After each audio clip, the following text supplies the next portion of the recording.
옛날에 이름난 군자가 살고 있던 작은 마을이 있었습니다. 그는 현명하고 배려심이 깊어 마을 사람들로부터 많은 존경을 받고 있었죠. 군자는 종종 마을 회관에 모여 사람들에게 공자의 철학을 가르쳤고 특히 인의 개념에 대해 많은 이야기를 나누곤 했습니다. 그는 사람들에게 인의 중요성을 강조하며 그것이야말로 평화로운 공동체와 행복한 삶이 토대가 될 것이라고 믿었습니다. 어느 날 마을에는 놀라운 소식이 전해졌습니다. 바로 인근 마을 사이에 큰 갈등이 발생해 싸움으로 번지고 있다는 것이었습니다. 이는 곧 우리 마을에도 영향을 미칠 것이 분명해 보였습니다. 당황한 마을 사람들은 군자에게 조언을 구하기로 했습니다. 그날 저녁 마을 회관에는 걱정스러운 얼굴의 사람들이 가득 찼습니다. 군자는 거기 모인 사람들에게 이렇게 말했습니다. 공자의 인의 사상을 떠올릴 때입니다. 지금은 공격하고 반박하기보다는 타인의 고통을 이해하고 사랑과 자비로 대응할 때입니다. 하지만 이론으로만 아는 것은 부족합니다. 인을 실천해야 할 때입니다. 그는 마을 사람들에게 갈등을 해결하기 위해 서로 이해하고 배려하는 마음가짐이 필요하다고 설명했습니다. 그런 후 마을 사람들과 함께 인근 마을로 향하게 되었죠. 길 위에서 군자는 마을 사람들에게 각자의 경험과 이야기를 나누면서 타인의 위치에서 생각해 보도록 했습니다.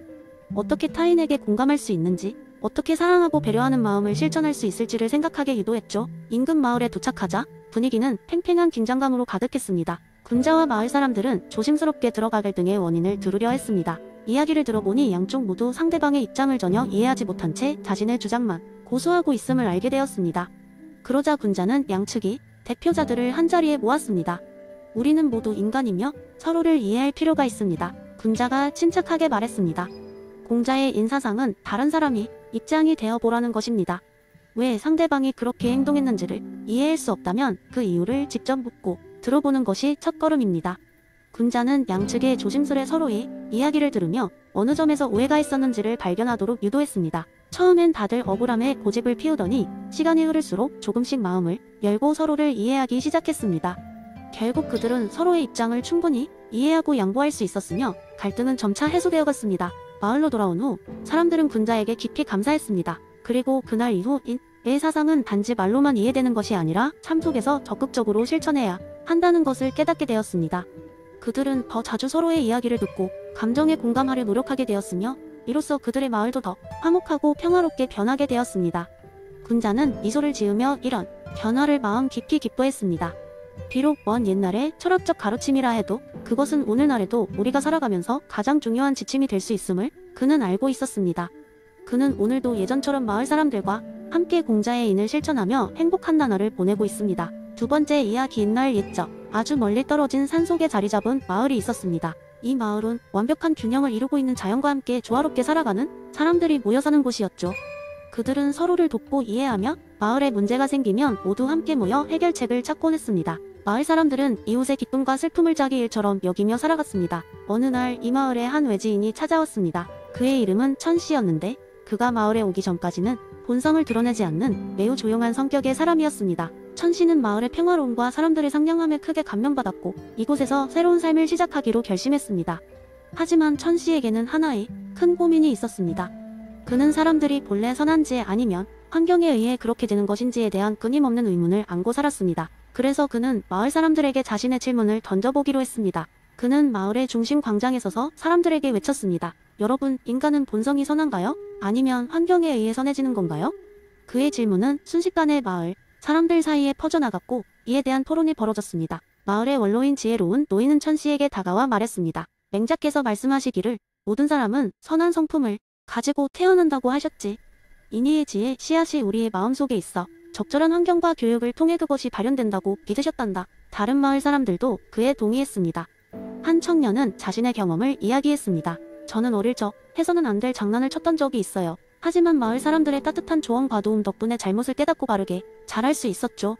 이 이야기를 들으며 천씨는 생각에 잠겼습니다. 그도 한때는 자신의 본성을 의심하며 살아왔지만 이 마을의 사람들을 보며 그들의 본성이 얼마나 선량한지를 직접 경험하게 된 것이지요. 그는 깨달았습니다. 자신의 행동과 선택 또한 본인의 본성에서 비롯된 것이지만 이를 이끌어주는 것은 바로 그가 속한 환경과 사람들이었다는 사실을 천씨는 그날 저녁 마을의 축제에 참여했습니다. 이웃들과 함께 음식을 나누고 춤추고 노래하며 그들에게 속해 있음을 깊이 느꼈습니다.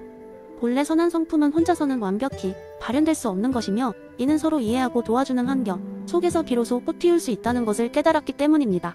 그 후로도 천씨는 마을에서 성실히 살아가며 자신이 받은 것을 다시 주변 사람들에게 나누어 주었습니다. 그는 마을 공동체의 한 사람이 되어 그 본성의 씨앗을 다른 사람들과 함께 키워나갔습니다. 그리고 이렇게 맹자가 말한 성선설은 천씨의 삶 속에서 조용히 그러나 강렬하게 자리 잡았습니다. 세 번째 이야기, 옛날 옛적 멀리 떨어진 작은 마을에 자연마을이라는 곳이 있었다. 이 마을은 노자의 가르침인 무의자연, 사상을 철저히 따르는 곳으로 유명했다. 마을 주민들은 자연의 질서를 따르는 삶을 살았으며 그 어떤 인위적인 조작도 허락되지 않았다. 어느 날 도시에서 트렌드를 좇는 사업가 한 명이 자연마을을 방문했다. 그는 마을의 소문을 듣고 새로운 사업 아이디어를 찾기 위해 왔다. 그는 사람들에게 자신의 계획을 설명하며 여러분 만약 이 아름다운 자연을 이용해 관광사업을 한다면 큰 돈을 벌 수 있습니다. 행운의 꽃길을 만들고 인공 연못을 조성하고 멋진 호텔을 세우면 수많은 관광객들이 몰려올 것입니다. 라고 외쳤다. 하지만 마을의 어른이자 현자인수연 노인은 고개를 저으며 말했다. 우리는 자연을 있는 그대로 두고 그것의 흐름에 맡깁니다. 무의자연은 우리에게 필요한 모든 것을 이미 주고 있지요. 사업가는 이에 굴하지 않고 하지만 조금만 변화를 주면 더 많은 사람들이 자연의 아름다움을 즐길 수 있을 겁니다. 라고 계속 설득했다. 그때 한 아이가 조용히 나서면서 만약 정말로 자연을 누군가에게 더 보여주고 싶다면 왜 준비된 대로 두지 않는 거죠? 라고 물었다. 마을 사람들은 이 말에 고개를 끄덕였다. 한 주민이 말했다. 우리 마을의 가장 큰 매력은 바로 변화를 시도하지 않는 것에 있습니다. 자연의 질서 속에서 우리는 이미 필요한 모든 것을 누리고 있지요. 사업가는 여전히 회의적이었지만 마을에 머물며 그들의 삶을 관찰하기로 했다. 그는 점차 마을 사람들이 얼마나 조화롭게 살고 있는지를 깨달았다. 그들은 시간을 들여 천천히 성장하고 자연의 변화에 맞춰 살았다. 그들의 삶은 겉으로는 불편함이 없어 보였지만 그 안에 깊은 만족과 평화가 있었다. 며칠 후 사업가는 마을 어귀에 서서 떠날 준비를 하였다. 그는 마을 사람들에게 말했다. 이곳에 머무는 동안 저는 작은 깨달음을 얻었습니다. 더 많은 것을 추구하는 것보다 지금 이 순간을 즐기는 것이 진정한 부유함이라는 것을 배웠습니다. 감사합니다. 그렇게 그는 마을을 떠났고 무의자연의 깨달음을 마음에 새긴 채 도심으로 돌아갔다. 그는 이전과 다른 방식으로 사업을 운영하기로 하고 자연스러운 평화와 조화로운 삶의 가치를 주제로 한 새로운 프로그램을 시작했다. 자연마을의 소박한 가르침은 그의 삶을 바꾸었고 나아가 그가 만난 많은 사람들에게 새로운 시각을 열어주었다. 결국 작은 마을의 무의자연은 세상에 자연 위대함과 진정한 삶의 의미를 전파하는 대 큰 역할을 했다. 그리고 사람들은 점점 더 자연이 질서와 조화를 추구하게 되었다. 네 번째 이야기, 옛날 옛적 조선의 한 마을의 철학에 대한 깊은 관심과 도덕적 수양을 중요시하는 노인이 있었습니다. 그의 이름은 할아버지이었고 그는 옆집 손자들에게 매일 밤 여러 가지 철학적 이야기를 들려주곤 했습니다. 어느 날 할아버지 이는 자신이 특별히 좋아하던 책의 이황의 이기론에 대해 이야기하기로 결심했습니다.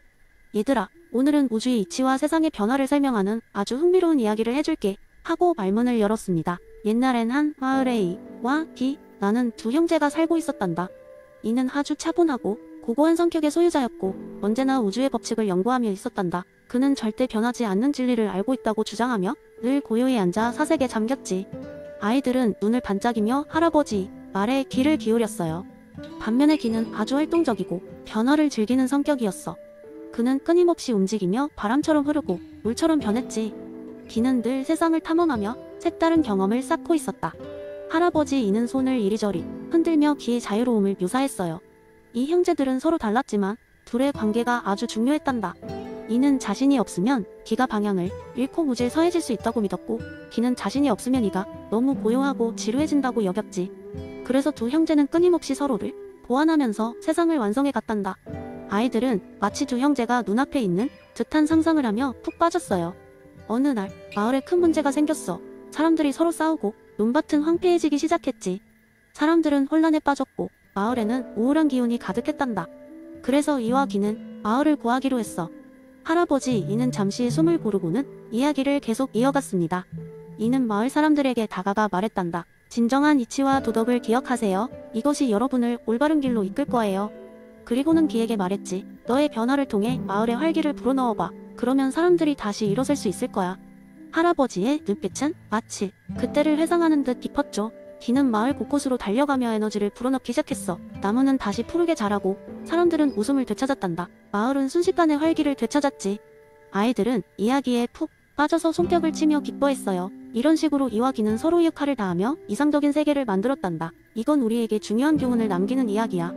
이치와 변화가 조화를 이룰 때 우리는 더 나은 삶을 살 수 있다는 것을 말이야. 할아버지 이는 이렇게 이야기를 마무리하며 아이들에게 미소 지어 보였습니다. 그러니 얘들아, 이와기의 이야기를 기억하며 매일매일 올바른 것을 찾아가고 변화를 두려워하지 말거라. 아이들은 고개를 끄덕이며 그날 밤 꿈속에서 이와기가 펼치는 새로운 세상을 꿈꾸었답니다.